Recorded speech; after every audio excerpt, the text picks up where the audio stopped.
गोवंश जनावरांची वाहतूक करणाऱ्या आरोपींना अटक, स्थानिक गुन्हे शाखेची कारवाई।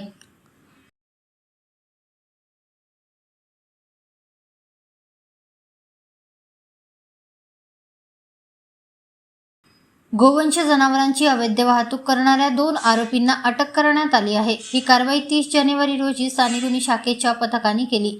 रामनगर पोलीस स्टेशन हद्दीत आयशर वाहनावर छापा टाकला। सदर वाहनाचा चालक अफरोज मजीद बेग यास ताब्यात घेण्यात आले। तसेच गोवंशाची वाहतूक सुलभ करण्यासाठी पायलटिंग करणारे बोलेरो वाहन व त्याचा चालक शेख भोलू शेख नकीम याला नागपूर येथून ताब्यात घेऊन दोन्ही वाहने जप्त करण्यात आली।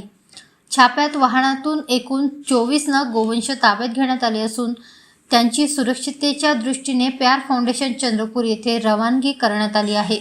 सदर प्रकरणी आरोपी विरुद्ध पोलीस स्टेशन रामनगर येथे गुन्हा नोंद करण्यात आला आहे। यात 2 वाहने, 3 मोबाईल फोन, 24 नग गोवंश, एकूण किंमत 30,25,000 रुपयांचा मुद्देमाल जप्त करण्यात आला आहे।